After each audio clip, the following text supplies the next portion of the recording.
In honor of Asian American and Pacific Islander Heritage Month, I wanted to read you a story called Thread of Love. Thread of Love.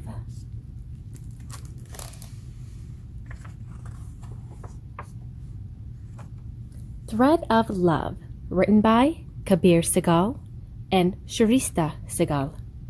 Illustrated by Zara Gonzalez Hong. And published by Beach Lane Books. Raksha Bandhan, or Rakhi, is an Indian festival in which brothers and sisters celebrate their love and respect for each other. Sisters give brothers a thread bracelet called a Rakhi, which represents their love. Brothers promise to care for their sisters and give them presents like sweets, jewelry, toys, and clothes.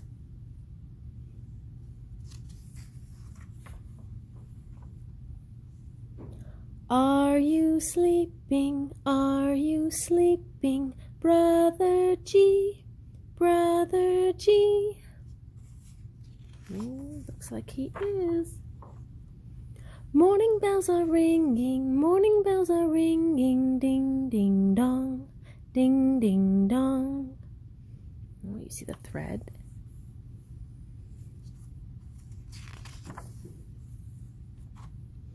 While you're dreaming, I will start, I will start. Look at all that thread she has down here.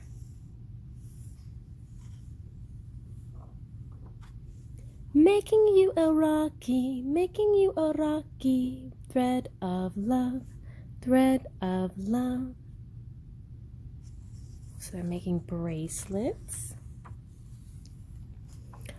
Cut, cut, chop, chop, cut, cut, chop, chop, carefully, carefully.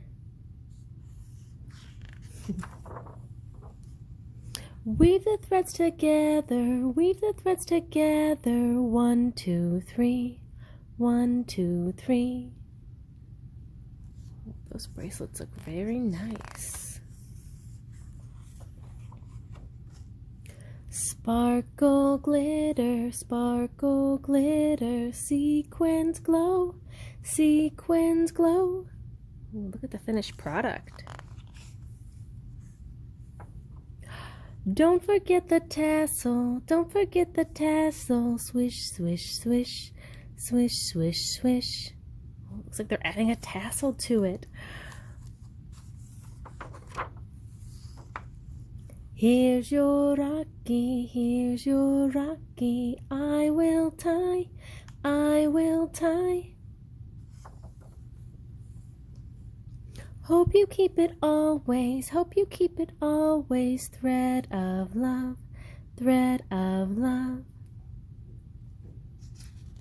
They both gave him their bracelets. I think he's happy.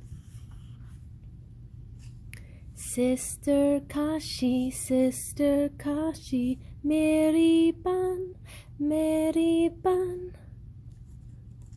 He's giving them presents. Have a tasty chum chum, have a tasty chum chum, sweet, sweet treat, sweet, sweet treat. He's giving them treats and toys. Brothers, sisters, cousins too, cousins too. Well, looks like they're exchanging bracelets with a whole bunch of people. Family, friends, and neighbors, thread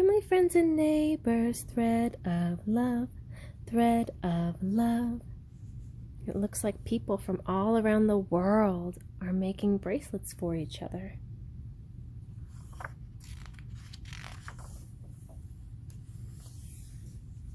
And this gives you instructions on how to make bracelets yourself at home. So you can give a Rakhi to someone that you love.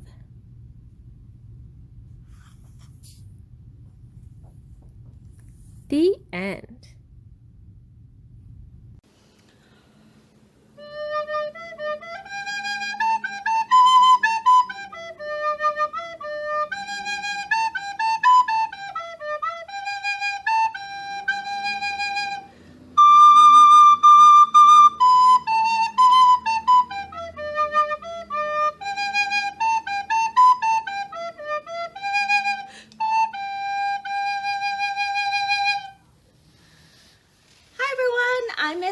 from the Velmatique Library. I'm here to celebrate Asian American and Pacific Islander Heritage Month with you. If you didn't already know, I am Korean, and the song that I just played for you is a traditional Korean folk song called Arirang. Arirang was originally about a woman waiting for her beloved while standing on the bank of a river, but over time the lyrics expanded to just be about the love of Korea itself. And the tune has been preserved over the years, both in North and South Korea, and because of that, it is known as the unofficial anthem of all of Korea. So I just wanted to share a little Korean history and culture with you.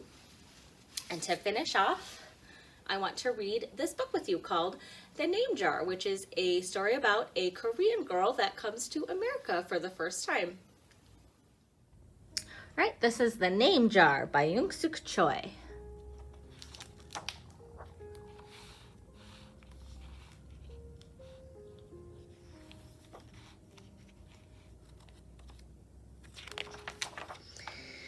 Through the school bus window, Eun-hye looked out at the strange buildings and houses on the way to her new school. It was her first day, and she was both nervous and excited. She fingered the little block of wood in her pocket and remembered leaving her grandmother at the airport in Korea. Her grandmother had wiped away Eun-hae's tears and handed her an ink pad and a small red satin pouch. "Your name is inside," she had said. "My name?" Eun-hae had wondered. Again, she took out the red pouch to look at the wooden block with her name carved in it. As she ran her fingers along the grooves and ridges of the Korean characters, she pictured her grandmother's smile. "Is that thing for show and tell?" a boy asked Eun-hae, surprising her. Eun-hae looked up as more kids leaned over. "No, it's mine," Eun-hae answered, quickly putting the pouch back in her pocket. "Are you new here? What's your name?" a girl asked. "Eun-hae," said Eun-hae. "Eun-hae?" the girl asked, scrunching up her face. Eun-hae," some kids chanted. No, Eun-hae corrected. It's spelled U-N-H-E-I. It's pronounced Eun-hae. "Oh, it's you-hae," the boy said.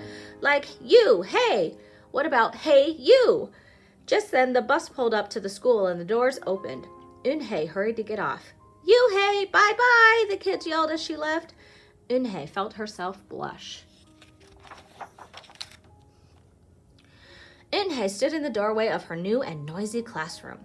She was relieved that the kids on the bus had gone to the other rooms, but her face still felt red. "Aren't you going in?" asked a curly-haired boy with lots of dots on his face. "You're the new girl, right?" he asked cheerfully. Eun-hae nodded, and before she could walk away, the boy took her hand and pulled her through the door. "Here's the new girl," he announced so loudly that the teacher, Mr. Kokotos, almost dropped his glasses. Mr. Kokotos thanked him and greeted Eun-hae. "Please welcome our newest student," he said to the class. She and her family just arrived from Korea last week. Eun-hae smiled broadly and tried not to show her nervousness. "What's your name?" someone shouted. Eun-hae pictured the kids on the bus. I haven't picked one yet," she told the class, "but I'll let you know by next week." As Mr. Kokoto showed her to her desk, she felt many round, curious eyes on her. "Why doesn't she have a name?" she heard someone whisper. "Maybe she robbed a bank in Korea and needs a new identity," a boy replied. On the bus home, nobody teased her, but Eun-hae kept thinking about her name. "How was school, Eun-hae?" her mother asked when she walked in. "Did you understand the teacher?" Eun-hae simply nodded. She unpacked her school bag and set the red pouch by a photograph of her grandma. "I'm glad you are learning English well," her mother said. "You must study hard, behave nicely, and get good grades to show that you're a good Korean." "I will," replied Eun-hae, but I think I would like my own American name," she said quickly. Her mother looked at her with surprise. "Why? Eun-hae is a beautiful name. Your grandma and I went to a name master for it." "But it's so hard to pronounce," Eun-hae complained. "I don't want to be different from all the American kids." "You are different, Eun-hae," her mother said. "That's a good thing." Eun-hae just wrinkled her nose. Later that day, Eun-hae and her mother went grocery shopping in their new neighborhood. They passed Fidil's Falafel, Tony's Pizza, and Dot's Deli. A big graffiti-painted garbage truck roared like a lion as it took off down the street. Nothing sounded or looked familiar. until they got to Kim's Market. The sign was in both English and Korean. Her mother picked up cabbage to make kimchi, Korean-style spicy pickled cabbage, and other vegetables and meat. She also found some seaweed, Eunhae's favorite, for soup. It made Eunhae smile. Just because we moved to America, her mother said, doesn't mean we stop eating Korean food. At the checkout counter, a friendly man smiled at Eunhae. Helping your mother with the shopping, he asked. Eunhae nodded. I'm Mr. Kim, he said, and what's your name? Eunhae, she answered. Oh, what a beautiful name, he said. Doesn't it mean grace? Eunhae nodded again. My mother and grandmother went to a name master for it, she told him. A graceful name for a graceful girl, Mr. Kim said as he put their groceries into bags. Welcome to the neighborhood, Eunhae. That evening, Eunhae stood in front of the bathroom mirror. Hi, my name is Amanda, she said cheerfully. Then she wrinkled her nose. Hi, my name is Laura. Maybe not. Her smile turned down. Nothing sounded right. Nothing felt right. I don't think American kids will like me, she worried as she began to brush her teeth. Hi, my name is Juhi, she said to the mirror with her mouth full of toothpaste. The next morning, when Eunhae arrived at school, she found a glass jar on her desk with some pieces of paper in it. Eunhae took one out and read it aloud. Daisy. That's my baby sister nickname, but she said you could use it if you want, said Cindy, who sat next to her. Eunhae took out the rest of the paper. Tamela, she read. I got it from a storybook, said Nate. She was smart and brave. Eunhae nodded and unfolded another piece.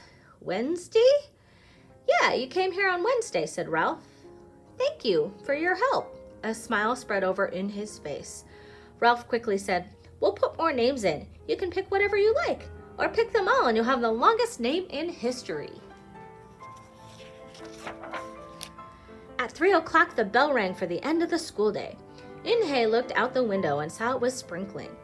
It's the same rain, she thought, but in a different place. She watched other kids leaving in groups. Hey, a familiar voice called out to her. Eunhae turned to see the curly-haired boy again. I'm Joey, he said, and you? Don't you have any name? Eunhae thought for a moment. Well, I can show you, she said, and took out the small red pouch. She pressed the wooden block on the ink pad and then stamped it on a piece of paper. This is my name stamp, she said. My grandma gave it to me. In Korea, I can use it as a signature when I open a bank account or write a letter. And whenever I miss my grandma, I use it to fill a piece of paper. Want to try it? She offered the stamp to Joey, and he carefully inked the stamp and pressed it hard on the paper. The red characters gleamed against the whiteness.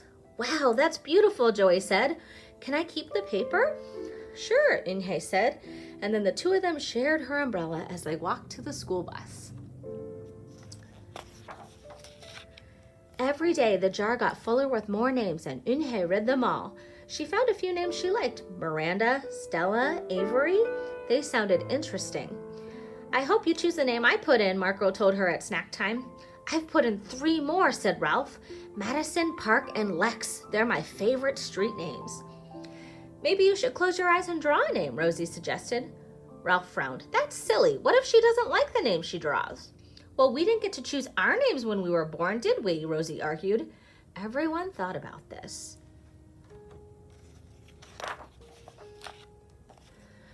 When Eunhae got home from school that day, her little brother ran to give her a letter. It was from her grandma. She opened it quickly. It said, To my Eunhae, I hope you are enjoying your new school and new friends. Be sure to help your mother and your little brother. Here the moon is up, but there the sun is up. No matter how far apart we are, no matter how different America is from Korea, you'll always be my Eunhae, your grandma forever. Eunhae took out her wooden stamp and filled a paper with it. She thought for a long time in front of the bathroom mirror. On Saturday, Eunhae walked to Mr. Kim's store. Mr. Kim was helping a customer, but he looked up and greeted her. Hi, Eunhae. Hello, Mr. Kim, Eunhae replied. She felt as if she were back in her old neighborhood in Korea. Hey, said the customer, turning around. It was Joey. Your name is Eunhee? He asked her with his eyes open wide. Eun-hye looked quickly at Mr. Kim, then turned to Joey. She nodded slowly. Yes, it's pronounced Eun-hye. And it means grace, Mr. Kim added. Eun-hye, Joey said slowly, and this time perfectly. It made Eun-hye smile. I'll have it ready for you tomorrow, said Mr. Kim to Joey. Thank you, Mr. Kim. See you Monday, Eun-hye, Joey said to her. He left before she could ask him why he was at the store. On Monday, Eun-hye came to class early to look at the names one last time. But the jar wasn't on her desk. Instead, there was just a single piece of paper with a name on it. Eun-hye slipped it in her pocket. Where's your name jar? Ralph asked as soon as he saw it was gone. I don't know, Eun-hye said. It wasn't on Mr. Kokoto's desk or on any other desk, and it wasn't on the counters or any of the shelves. As other kids arrived, they helped look. Soon, Mr. Kokoto's came in and Ralph shouted at him, The name jar is gone, the jar with all the names in it. Gone, Mr. Kokotos replied. With a look of concern, he asked Eun-hye, Did you get a chance to read all the names? Eun-hye nodded. She took a breath. I'm ready to introduce myself, she said. Eun-hye wrote her name in both English and Korean on the chalkboard. I like the beautiful names and funny names you thought of for me, she told the class, but I realized that I liked my name best, so I chose it again. Korean names mean something. Eun-hye means grace. Grace! Grace Eun-hye! Shouted Ralph. Everyone tried to say it. Eun-hye! Eun-yi! Eun-hye! Eun-hye said her name again slowly and clearly. Soon the kids began to say it better, even Mr. Kokotos. They applauded Eun-hye's choice. I was named after a flower, Rosie whispered to Eun-hye. Lots of American names have meanings too, Mr. Kokotos reminded everyone. When the class was dismissed, Eun-hye heard her new friend say goodbye. Bye, Eun-hye. See you tomorrow. Goodbye, Eun-hye. Eun-hye said goodbye and then looked around for Joey, but he was already gone. Eun-hye, come downstairs, Mother called up to Eun-hye. Your friend is here. Eun-hye rushed down to see what she meant. There stood Joey, and in his arms was the name jar. Where did you find it? Asked Eun-hye breathlessly. Joey looked embarrassed. Well, I took it, but only because I wanted you to keep your own name, and you did. He reached in and pulled out the names. Do you want to keep them? He asked. Thank you. I'll keep them as a souvenir, Eun-hye said happily. Then she pulled out the piece of paper from her pocket. Do you want this back? Joey grinned. You can keep it. I'll return the name jar to the class. Maybe you could put some Korean nicknames in it for us. Names with good meanings. I could do that, agreed Eun-hye. I've already got a Korean nickname, Joey said. Mr. Kim helped me choose it. Carefully, he pulled out a small silver felt pouch from his pocket. Then he took out a dark wooden stamp with beautiful Korean characters carved sharply into it. He pressed it on the ink pad and then on the piece of paper next to her name. Jinku, read Eun-hye. That means friend. And Jinku smiled back. And that's the end of the story.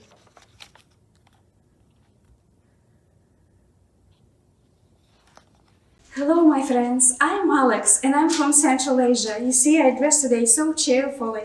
This is a typical Central Asian dress and hat. We name it dopi. And today I will show you how to create your own dopi from leftovers of your wrapping paper.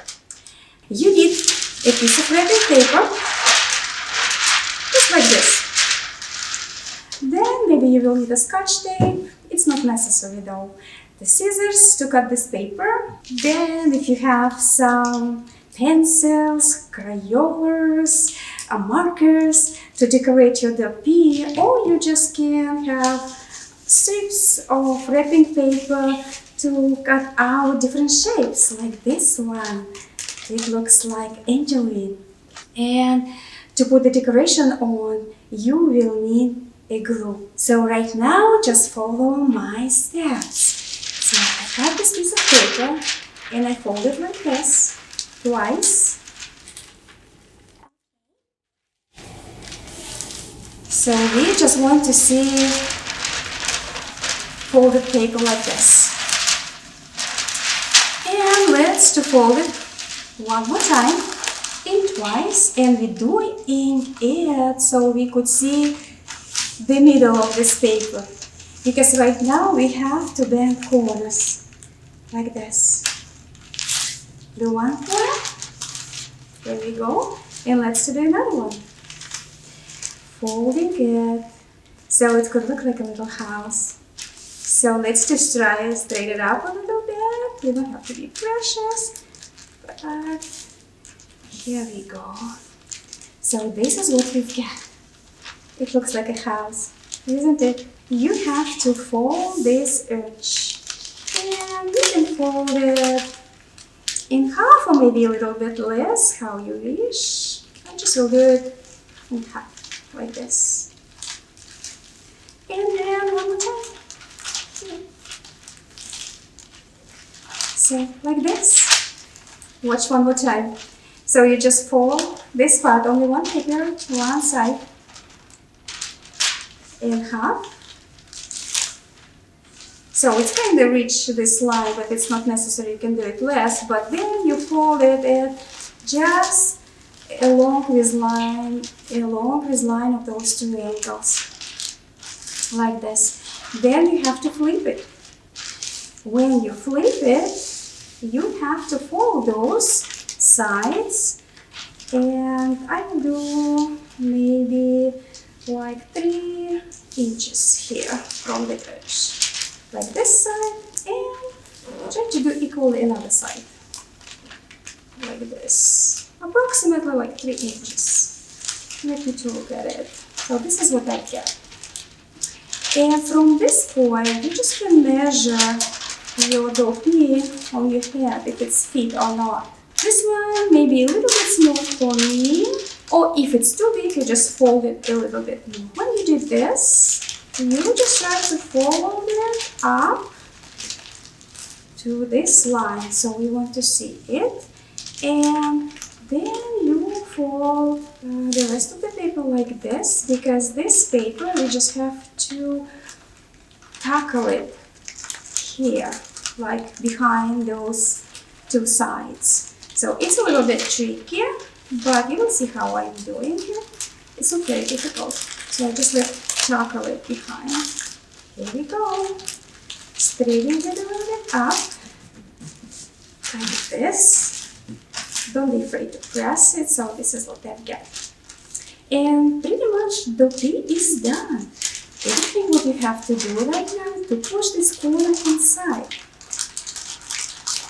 Yes, you push it inside. And when you're pushing it inside, you can see it just come out like a little square.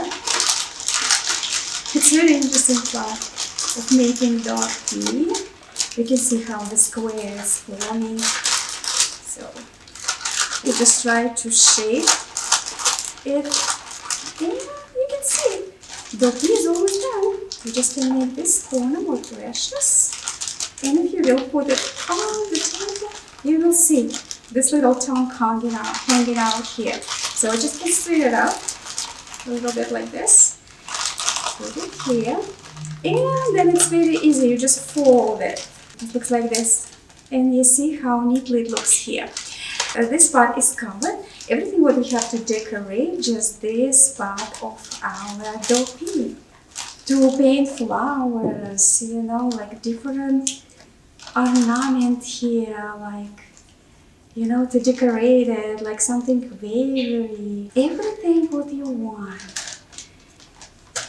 Let me to do beautiful leaves. And if you like the birds, all the pictures, maybe you have stickers, and it will be even more great to put on your pea, like this. Or maybe you would like to draw angel wings. Those. Let me to do it here, like this shape. Look at this. This is angel wing. Or you can cut out different decorators on the slip of paper, and it's very easy to do. You're just folding it, making it straight from both sides, and just cut out any shape that you want. Like you can make a shape of Angeline too from this folding paper. Let's do this like this. Here we go. And now we have this little shape. Let me to use the glue sticks. So my friends, I think that you are ready to do your own duppy. And the fun part to do that folding and then decorate it. Look at me. How do you like my duppy? Thank you very much for watching it. Have a wonderful day. And I will meet you soon for another craft. Bye bye.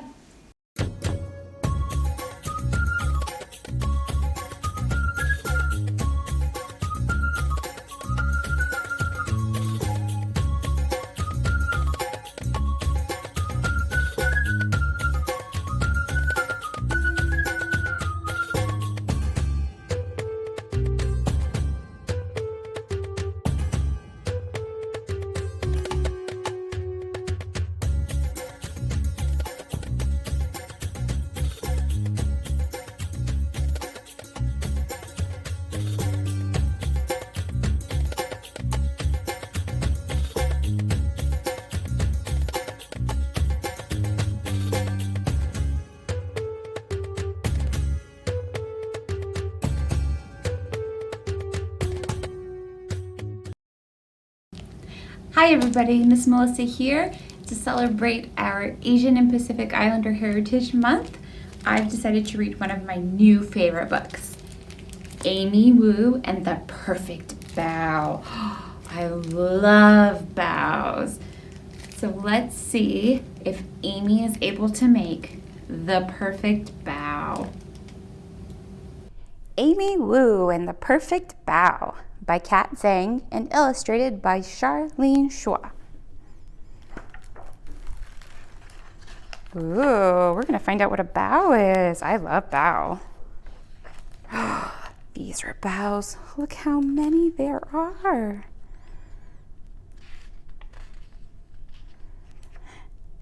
Oh, look, if you want to know how to pronounce bow, it's like bow, like you're bowing to someone, not like a bow. That's helpful. Amy Wu and the Perfect Bow. Amy can do lots of things. She can brush her teeth. She can tie her shoe. She can even do both at once. Well, sort of. Her kitty's helping her tie her shoe, huh? But there's one thing Amy cannot do. She cannot make the perfect bow. Sometimes they come out too small. Sometimes they come out too big. Sometimes she adds too much filling. Sometimes not enough. And sometimes they fall apart before they reach her mouth. Amy's mom and dad make perfect bow. So does her grandma.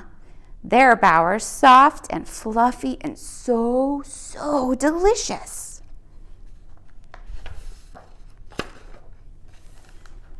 Amy could eat them all day. Sometimes she does. Look at her. She's all happy, eating some bow. Today, Amy is going to do it. She's going to make the world's most perfect bow. Bow making is an all-day event. Look at her plan. That looks pretty elaborate. Amy's dad starts in the morning, mixing together the ingredients for the dough. Look at all that mixing. That's a lot of dough. Then it's time to knead. He pushes the dough. He punches the dough. And Amy gives it a try too. Look at that fierce punch. They leave the dough to rise. Amy keeps an eye on it just in case. It grows bigger and bigger and even bigger. Look at that. It's taller than the bowl now. Amy's dad squishes the dough down just in time. He rolls it into a log and cuts it into pieces. Meanwhile, Amy's mom seasons meat for the filling. Looks like we also have some garlic, some mushrooms, ginger, and some salt and pepper. Everyone gathers around the table and rolls up their sleeves. It's time to get to work. Amy's first bow turns out a little funny. So does the second. Oh no. It's hard to know how much filling to add. Too little and the bow is sad and empty. Too much and oops! Ploop, ploop, ploop. We lost some filling. It's also hard to pinch the bow shut just right. Pinch, pinch, pinch, pinch, pinch. That does look tough, Amy. Amy watches her mom make a perfect bow. She watches her dad make a perfect bow. And her grandma too. Her grandma has 2 perfect bows. They all try to teach her. Roll out the dough like this, says Amy's dad. Use just enough filling, says Amy's mom. Pinch, pinch, pinch, says Amy's grandma. She doesn't look too happy, does she? But Amy's bow just aren't the same. They're too empty or too fat. They have holes in them. They leak. Maybe today won't be the day after all. Maybe Amy just can't make a perfect bow. Aw, Kitty's trying to comfort her. You think Amy can do it? Let's see. Then Amy has an idea. The pieces of dough were cut for grown-up hands, but Amy's hands are very small. She whispers her idea into her grandma's ear. Psst, psst, psst, psst, psst. Amy's grandma cuts each piece of dough into 2 smaller pieces, Amy-sized pieces. Now they fit perfectly in Amy's palms. Look at that. That looks much closer to her palm size. Carefully, Amy rolls the dough so it's thicker on the inside and thinner at the edges. She adds just the right amount of filling. She pinches it shut. And there it is. Oh, Amy's perfect bow. Look at that perfect bow. She makes another and another and even more after that. She's a bow-making master. Soon, all the dough and filling are gone. Everyone is tired, but they're not done yet. Amy's grandma boils a big pot of water. It's time to steam the bow. Amy keeps an eye on the steamer, just in case. All her perfect bow, and all the imperfect ones too, are snug inside. Look at that, all that steam coming out of the steamer basket. Uh-oh, she's so distracted she's reading upside down. The bow are done. Amy's mom lifts the lid off the steamer. Whoosh! Out comes a puff of steam. Amy can't see anything at all. No wonder there's way too much steam to see. The steam clears. There are Amy's perfect bow. They are not too small. They are not too big. They have just the right amount of filling and they do not leak. They are soft and fluffy and so delicious. Amy eats one, yum, and then another, yum. Then she eats one of the not so perfect bow. And you know what? It tastes just as good. That's right, Kitty. Look at that. Looks like she brought some for her class. Oh, how nice of her. Everybody can have a perfect bow, including Kitty. The end. The cool thing about this book is that we have Amy's family recipe. So if you want to make your own bow, check out Amy and the Perfect Bow and follow the instructions and see if you can make a perfect U-size bow. The end. Aloha, welcome. It's Miss Polly. Aloha is a cool word. It's a Hawaiian form of greeting to say hello, welcome. It's also a form of farewell to say goodbye. It's a word used as an expression of love and affection. And May is Asian American and Pacific Islander Heritage Month. Guess what we're gonna be making? We're gonna be making this beautiful lei. There's no better way to say aloha than with a flowery lei. So, I'm gonna get started. These are the supplies that you'll need. I bet a lot of you will have these at home. We're gonna need paper. So we have these little paper squares. We have tape. And pieces of straw. So I just cut up pieces of straw. Scissors. And yarn. There we go. So the history of the Hawaiian lei goes back to the first Polynesian settlers who introduced it to the Hawaiian Islands as a sentiment of love, friendship, and celebration.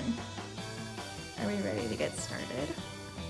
We are going to start off with the flowers.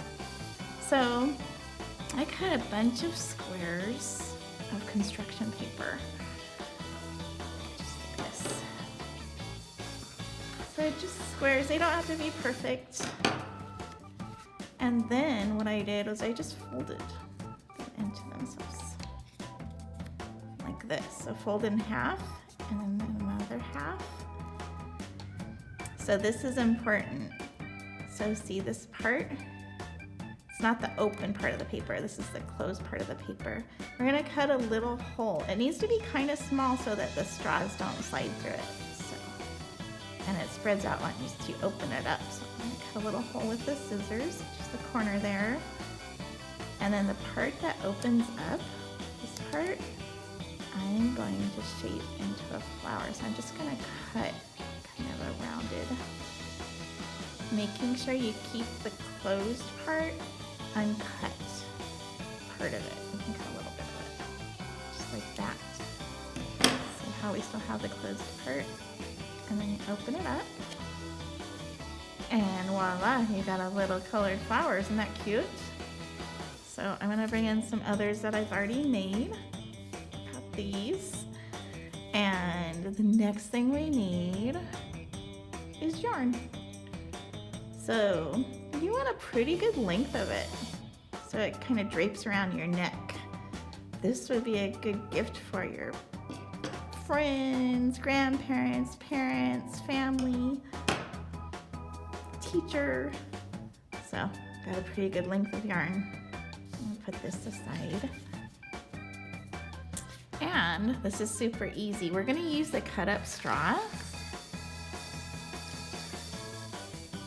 Leis are pretty cool. To make leis, they use all kinds of different material. Like in the past, they've used seeds, shells, even bones, leaves, beautiful flowers, of course. So leis are pretty versatile. You can use almost anything.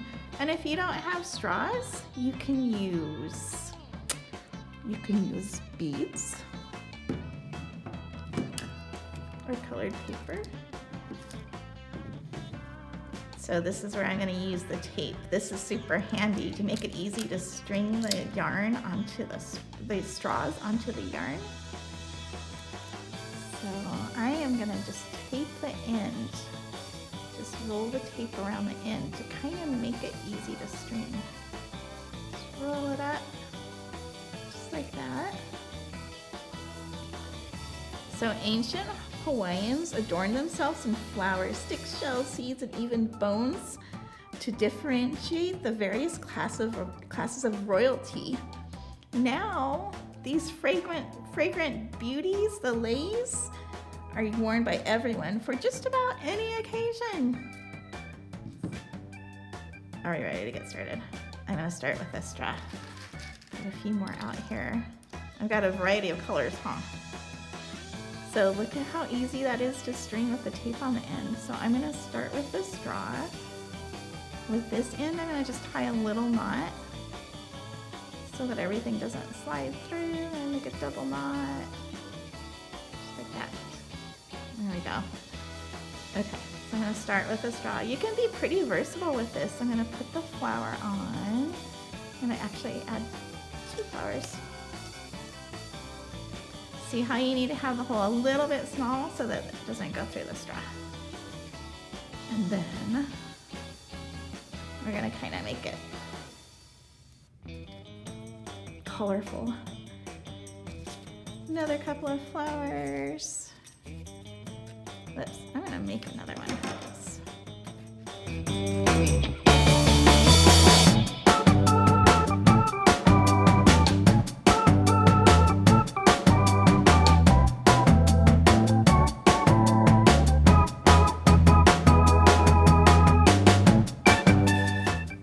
I'm gonna do 3 this time.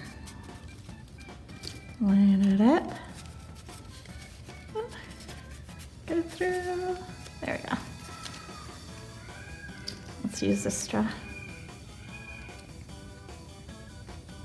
How about if we do another straw? I'm gonna do a blue straw. Oops. So this takes a little while, but the final product is so pretty. Okay, keep going.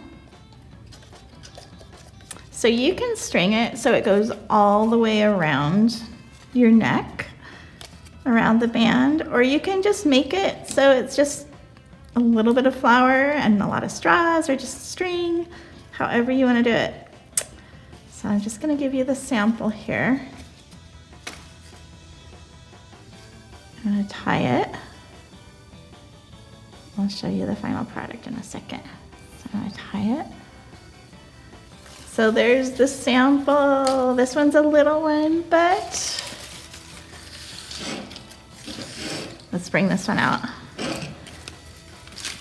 Look, isn't that pretty? Super simple. I just tied the ends and made it a little necklace.